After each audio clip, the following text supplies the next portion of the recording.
देखिए किस तरीके से पूरे देश में जो एक तरह से माहौल बना हुआ है राजनीतिक। बाबा हम शर्मिंदा है कि मनुवाद जिंदा साहब का देश है, ये किसी का बाप का देश नहीं है, उसकी मनमानी नहीं चलेगा। अगर दम है जो बात उस सदन में किया है पार्लियामेंट में, अगर दम है बीजेपी वाला को तो बिहार सरकार में कह कर दिखाए, आज सरकार। देखिए इस वक्त हम मौजूद है सिवान के जेपी चौक पर, यहाँ पे अमित शाह का पुतला दहन किया गया है। तमाम तस्वीरें आप देख सकते हैं और यहाँ पे देखिए तमाम जो लोग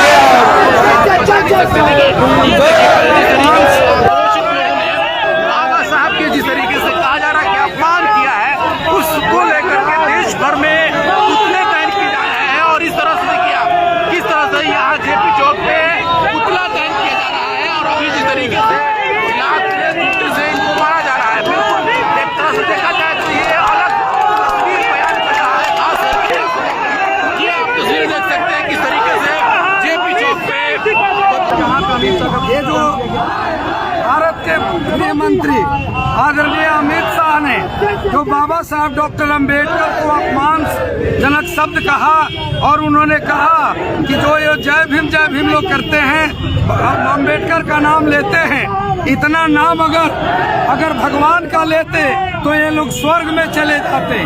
मैं उनसे पूछना चाहता हूँ कि उस समय भी उनके भगवान थे जिस समय हमारे परछाई से लोग छुआते थे, उस समय भी उनके भगवान थे जिस समय हमें अच्छा कपड़ा पहनना मना था, उस समय भी उनके भगवान थे जिस समय हमें ससुराल जाना चप्पल जूता पहन के मना था, उस समय भी उनके भगवान थे जिस समय हमें सूखी रोटी खाना पड़ता था। लेकिन आज बाबा साहब डॉक्टर अंबेडकर का संविधान है और बाबा साहब डॉक्टर अंबेडकर का कृतित्व है जो आज हम इस सूट बूट में नजर आ रहे हैं। तो आज माननीय जी अमित शाह भी अगर उस सदन में शपथ लेते हैं गृह मंत्री का तो भारतीय संविधान और बाबा साहब के बनाए हुए संविधान के बदौलत लेते हैं, या कि किसी देवी देवता के बदौलत लेते हैं। इसलिए अमित शाह को हम लोग इस आक्रोश मार्च के माध्यम से इस्तीफे की मांग कर रहे हैं और जब तक अमित शाह इस्तीफा नहीं देंगे हम लोगों का यह संघर्ष जारी रहेगा। क्या लगता है, आप एक वकील भी हैं और जिस तरह से बयान आया है, कुछ लोग इसको कह रहे हैं कि ये मतलब गैर जरूरी बयान था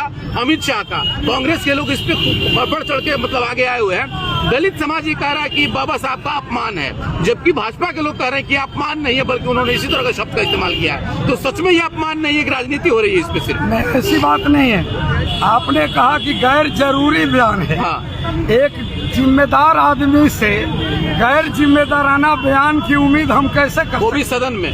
सदन में जो सबसे बड़ा सदन होता है जहाँ से देश दुनिया के सारे भविष्य लिखे जाते हैं, वहाँ पे देश का सबसे जिम्मेदार आदमी गृह मंत्री बाबा साहब को इस तरह का बयान करते हैं, ये बहुत ही शर्म की बात है और हम लोग इस आक्रोश मार्च के माध्यम से उनको गिरफ्तार करने की। अगर वो इस्तीफा नहीं देते हैं और ये राजनीति मतलब आगे बढ़ रही है, आप लोगों का क्या कदम होगा, अगला कदम क्या होगा? सिर्फ मैं तो इस देश के दबे कुचले समाज के लोगों से, अनुसूचित जाति जनजाति के लोगों से, पिछड़ा लोगों से, सवर्ण समाज के गरीब लोगों से, सभी लोगों से, अल्पसंख्यक लोगों से मैं आग्रह करता हूं कि ऐसे बीजेपी को एक भी वोट कसम खा लेना है कि एक भी वोट नहीं देना है और अगले चुनाव में उन्हें फिर धरातल पर ला देना है। आप कह रहे हैं कि वोट नहीं देना है, अभी तक इसमें जीतन राम मांझी का कोई बयान नहीं आया, चिराग पासवान का बयान नहीं है, ये लोग भी तो दलित के नेता हैं।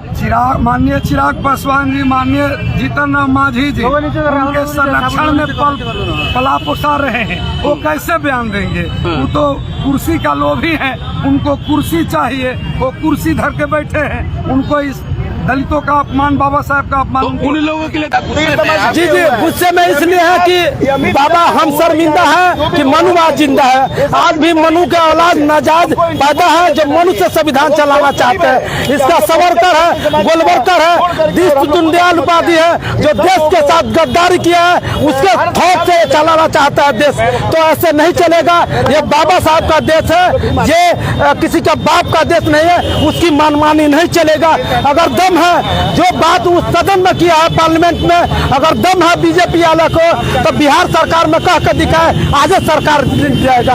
हम ये कहना चाहते हैं। कुमार जी, देखा जाए तो दलित के बड़े बड़े नेता भी बीजेपी में और पार्टियों में शामिल है सदन में, लेकिन वो नेता कहाँ भी वो नहीं दिखाई सब आप नहीं जानते हैं। आप जानेंगे कि बाबा साहब ने दोहरी मतदान का उन्होंने मांग किया था, आरक्षण का मांग नहीं किया था। इसी में हमारे समाज में कुछ दलाल पैदा लिए हैं जो सत्ता का दलाली करते हैं, उनको कुछ नहीं कहना मुझे। वो अपना रोजी रोटी कर रहा है, उनको रोजी रोटी करने दिया जाए। हम सड़क पर हैं तो सड़क से लेकर सदन तक, जब सदन हमारा हो जाता है तो सड़कें पर आना होता है। कांसी राम साहब कहे थे कि सरकार नहीं बनाते हो तो सरकार गिरा दो, अगर नहीं गिरा दे तो हिला दो, तो हम लोग हिलाने का भी काम करेंगे। हमारे सारे बहुजन के लोग यहाँ आए हुए, हम सरकार को बताने का काम करेंगे। भीम आर्मी तमाम जो लोग हैं और लोगों से बातें करते हैं। देखा जाए तो सर, देखा जाए तो लगातार बहुत बड़े बड़े नेता है दलित के, चिराग पासवान जी है, जीतनराम मांझी जी है, तमाम जो लोग हैं, लेकिन वो लोग नजर नहीं आ रहे हैं। भीम आर्मी के लोग नजर आ रहे हैं। इसने बोला है कि चिराग पासवान जी और जीतनराम मांझी दलितों के नेता है, कब से हो गए? कितने दलितों और पिछड़ों पर जब अत्याचार होता है तो जाते हैं।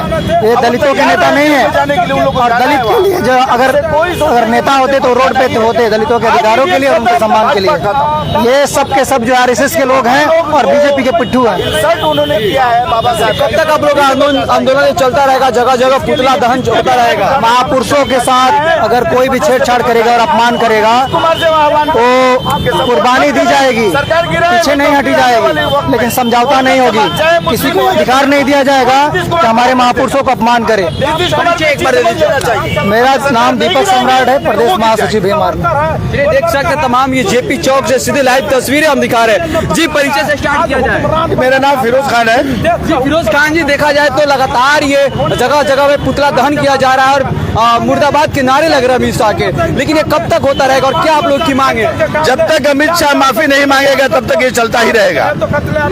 अमित शाह को माफी मांगना ही पड़ेगा, नहीं तो रिजाइन दे, वो त्याग पत्र दे करके हट जाए। एक पोस्ट पर बैठ करके समय बैठ करके वो इस तरह का काम करता है।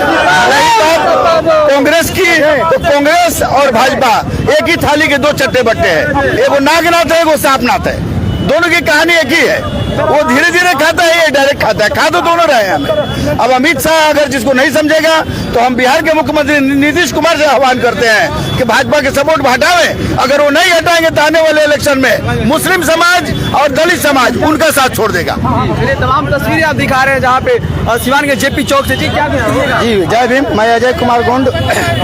मैं अमित शाह को, केंद्र में गृह मंत्री को यही सूचना देना चाहते हैं कि आज आक्रोश जो मार्च निकाले हैं उनके मैयत के नाम पे निकालें। अगर नहीं सुधरेंगे और इस्तीफा नहीं देंगे, उस दिन सोच लीजिएगा जिस दिन इलेक्शन होगा उनका खटिया खड़ा हमारा बहुजन समाज कर देगा।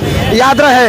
यह मैं चलिए तमाम तस्वीरें आपको दिखाने का हम प्रयास कर रहे हैं सिवान के जेपी चौक पे, जहाँ पे अभी कुछ देर पहले ही अमित शाह का पुतला दहन किया गया और उसके बाद से तमाम जो आक्रोश है लोगों में, पूरे तरीके से आक्रोश है और तमाम जो भीम आर्मी के कार्यकर्ता है, नेतागढ़ यहाँ पे पहुंचे हुए हैं। सिवान के सिटी जेपी चौक से लाइव तस्वीर हम आपको दिखाने का प्रयास कर रहे थे, जहाँ पर आप देख सकते हैं कि जो लोगों की तादाद है और कितनी है। चलिए, इस पर आपकी इस खबर पे आपकी क्या प्रतिक्रिया, अपनी राय कमेंट सेक्शन में लाइव को ज़्यादा से ज़्यादा शेयर कीजिए।